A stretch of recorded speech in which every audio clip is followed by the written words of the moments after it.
En regardant cette photo-là, ça fait penser à une énième conférence de Berlin. La première des choses, c'est qu'il faut d'abord comprendre, c'est que nous sommes dans un monde de diplomatie, où la diplomatie, à part les armes, c'est la diplomatie qui est la puissance qu'il faut. Donc on a la diplomatie, on a la finance, on a les armes, on a la presse.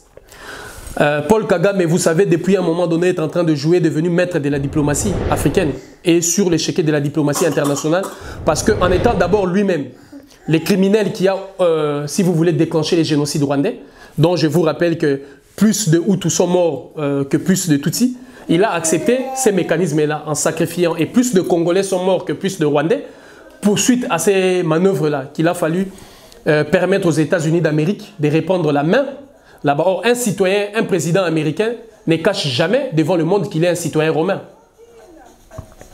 Et pour eux, lorsqu'ils parlent aussi des citoyens romains, les déclarations se font toujours en Allemagne.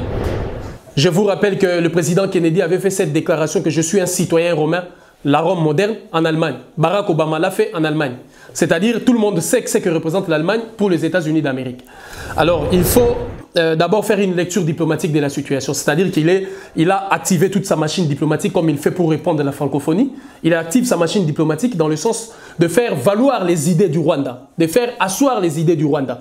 Deuxième chose, personne n'est dupe pour savoir que Paul Kagame ne cesse de taper et de crier dans tous les couloirs de la diplomatie qu'il faut revoir les frontières de la conférence de Berlin. Il a dit haut et fort, lorsque Pasteur Bizimungu était encore président du Rwanda, c'est-à-dire président du Front patriotique rwandaise, où Paul Kagame était vice-président, à l'époque où ils ont conquis le pouvoir au Rwanda. Vous vous rappellerez encore, le pasteur Bizimungu posait sur la table qu'il faut revoir les frontières entre nous et la République démocratique du Congo, comme quoi les frontières ont été mal, si vous voulez, définies. On sait que ces frontières-là ont été mal définies. Tout le monde le sait. Aucun Africain digne de ces noms ne peut renier que ces frontières-là sont mal définies. Elles ont été mal définies. Mais est-ce qu'il faudra accéder à la demande du Rwanda, donnant une partie encore au Rwanda vers le Congo? Non. Là, j'ai dit non. C'est qu'il faut refaire, c'est qu'il faut détruire fondamentalement les bases de la conférence de Berlin pour la création des grands États, des grandes entités politiques et économiques qui permettront à la République démocratique du Congo et au Rwanda d'éponger les difficultés frontalières, diplomatiques, administratives et sécuritaires et de devenir un État. C'est ça la vocation de l'Afrique d'aujourd'hui. Mais ce n'est pas de donner au Rwanda une partie du Congo, ça c'est inacceptable. Et on ne peut pas envisager ça. C'est qui est la démarche de Paul Kagame. Alors on sait aujourd'hui par exemple, dans cette démarche-là, non seulement il veut la révision des frontières territoriales, mais il a déjà fait la révision, si vous voulez, des richesses et la révision administrative des choses. Les coltans, les Colombo Tatalites qui est pillé au Congo, ne vient pas vers Kinshasa, passe par le Rwanda. Et même il y a des multinationales qui sont installées au Congo ou qui sont installées au Rwanda, qui viennent faire des razzias et des incursions au Congo pour voler et piller. Et ils passent par le Rwanda. Le Rwanda le sait. Que fait le Rwanda? Le Rwanda fait payer des taxes pour gagner. Or, quand on est en train de piller chez ton voisin, tu dois être le premier à alarmer ton voisin.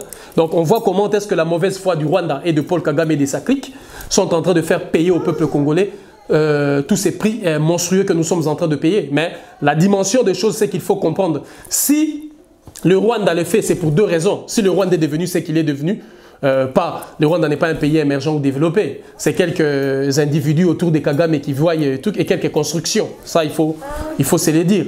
Mais qu'est-ce qui fait ça? C'est justement suite à la gabégie financière qui règne en République démocratique du Congo. La manière dont les autorités de ces pays dirigent et pillent, dilapident l'argent du peuple et l'argent du contribuable congolais. Mais, deuxièmement aussi, c'est parce que Paul Kagame a choisi d'être la passerelle ou l'entonnoir par lequel passeront les richesses de la République démocratique du Congo. Et lui-même aussi, c'est ce qui a permis au Rwanda d'aller dans ce sens-là. Et ça, c'est inacceptable. Et je pense que toute la jeunesse de la diaspora congolaise et africaine et panafricaine doivent intégrer cette dimension de pouvoir mener un combat pour la libération véritable de notre mère patrie l'Afrique. Et la libération du Congo, comme je l'ai dit, le respect de sa souveraineté, de son autodétermination politique, administrative et économique.